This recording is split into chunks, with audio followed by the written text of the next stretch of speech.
So what in the world is going on with Martha and baby Reindeer? She obviously has severe psychological issues, and I'm here as a therapist to explain her mental health symptoms, and I want to answer 3 questions for you. Number 1, why was she so obsessed with Donnie and couldn't just walk away? Number 2, what could her diagnosis be? And number 3, is there medication or treatment for somebody like this? And what happens to people like Martha in real life? So I did my previous video about Donnie and Martha's trauma bond, and you can go watch that next, but right now I'm just here to discuss Martha. And I want to take a look at some of the more intense scenes and explain them, like her suddenly becoming unhinged in the restaurant, her having these extreme shifts in her mood, and then her sitting catatonic at the bus stop with tears streaming down her face.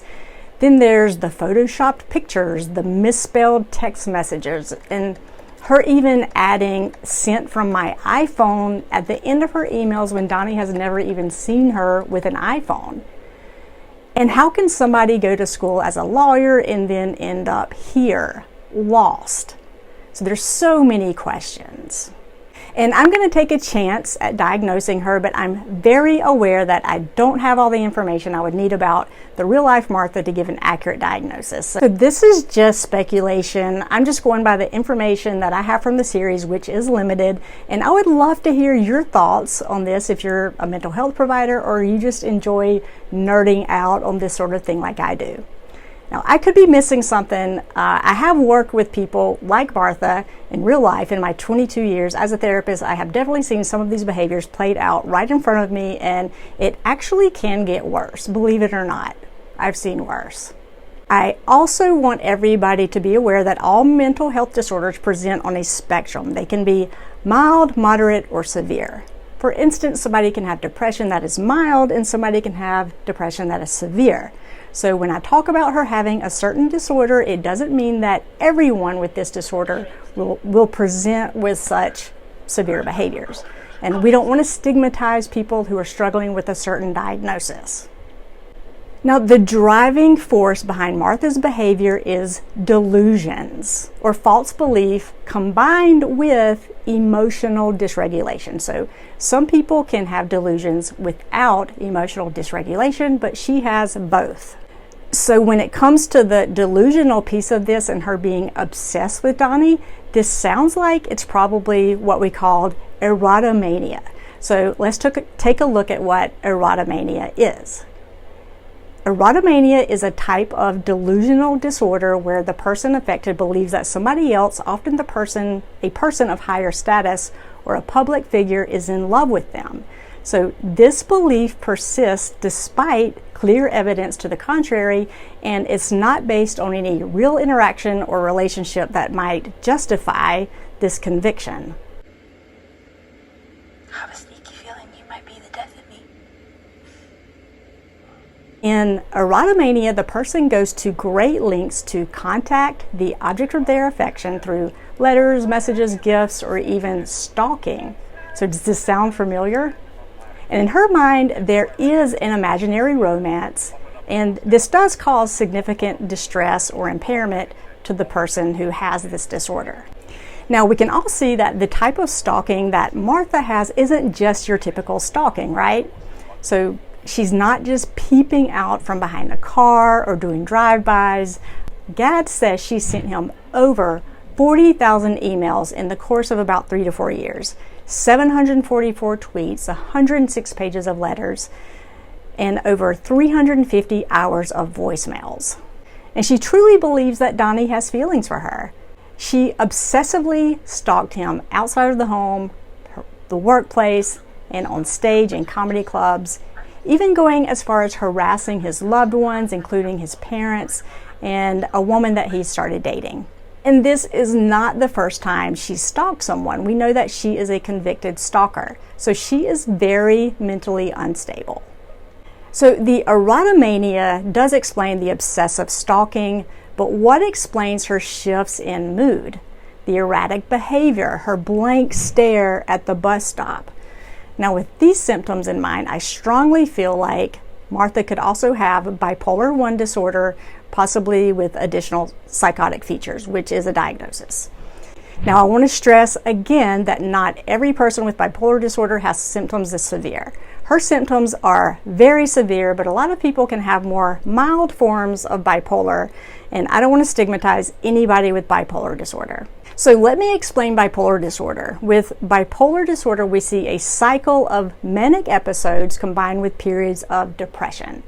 So let me explain a manic episode and how it presents with Martha. A manic episode is a period of elevated mood or euphoria, racing thoughts, pressured speech, an increased risk-taking, and an inflated sense of self and a decreased need for sleep. And a manic episode can last from 7 days up to a few months if it's left untreated. And Martha was definitely untreated. So mania can involve a significant shift between extreme highs and lows in a person's mental and emotional state. So who you texting? A person in a manic episode can have extreme irritability and hostility. Mania can accompany anger, impatience, and aggressive behavior, all of which we see in Martha. Every morning now, Martha would arrive exactly 2 hours before the pub opened. Then all day she would trail me around the bar, talking endlessly about our future together.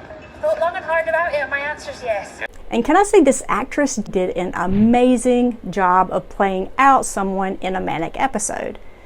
The way her facial expressions can suddenly shift, and I've seen these played out in my line of work, and this is exactly how it does look. Now, I think what we're seeing in Martha could be a manic episode that's lasting several months. This could explain the flood of text messages, the misspelled words, since she's rushing to type. When people are manic, there's a sense of feeling an impulse to do things, and she's definitely not going to be concerned about her spelling. Then we see her crash. And I believe that the catatonic behavior that we see when she's at the bus stop is her coming down from a manic episode. And this is a period of depression after the manic phase, which is brutal for people struggling with bipolar disorder. We see tears falling from her eyes. She seems lifeless. And many people who experience this type of depression report feeling it this severely. It's heartbreaking. I've also highly considered that it's very possible she could also have borderline personality disorder. Now, I don't really like to diagnose somebody with a personality disorder unless I have a lot more information, but there are some telltale signs here. She has the rapid mood changes, the sudden outbursts of laughter, the sudden shifts in mood, the splitting, which is seeing somebody as all good or all bad, and the severe fear of abandonment. In borderline personality disorder, or BPD, we can see somebody suddenly shift from adoring somebody to totally being disgusted with them.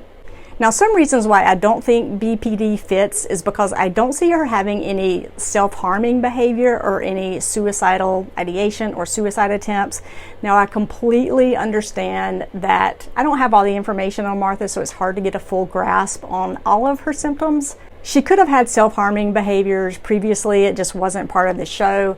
Keep in mind that, again, any mental health disorder is on a spectrum. I know people who are diagnosed with personality disorders who are able to manage their symptoms. They live wonderful, fulfilling lives, and there are treatments for BPD. People can definitely have bipolar and BPD together. However, a lot of the symptoms are the same, so it's hard to distinguish them from each other. But one is a mood disorder and the other one is a personality disorder. And I could be completely wrong. That's okay. Leave me a comment and tell me what you think about this. Is there something I'm missing? But why is Martha not getting any better? Why is she not getting any help? And one big struggle that people with bipolar disorder can have is treatment compliance. And I believe this is probably what has happened with Martha.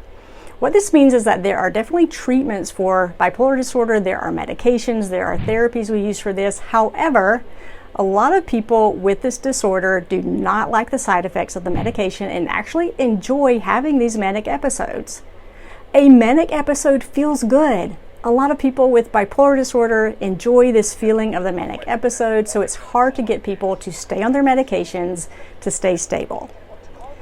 My guess is that Martha hasn't been compliant with her medication regimen. Wouldn't you agree?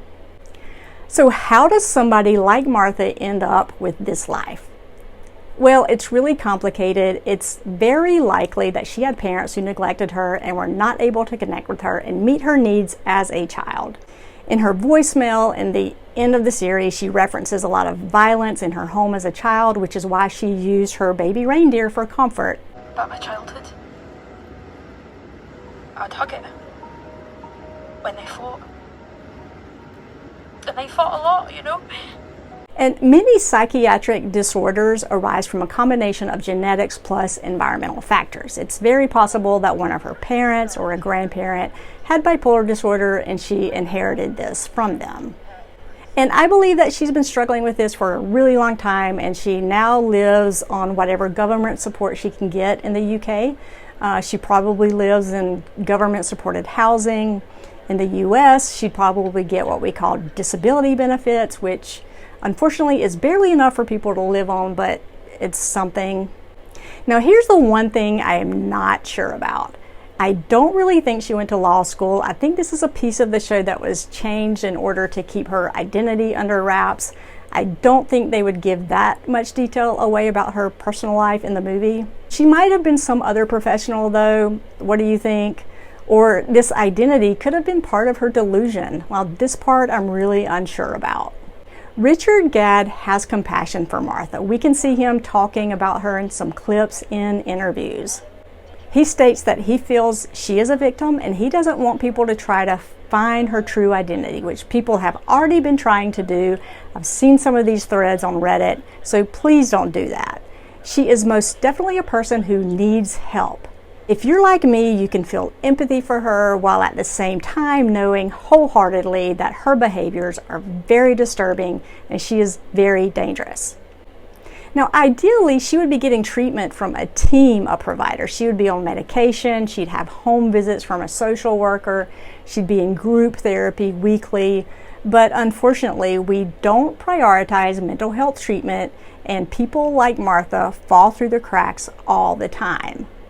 Or maybe she's choosing not to get treatment. I really just don't know this piece of it. So I hope this has been helpful. Please leave me any comments you have, or if you disagree with anything I've said, I'm open to a rational discourse, but please be kind to everyone in the comments. It does not cost anything to be nice. Thanks for watching.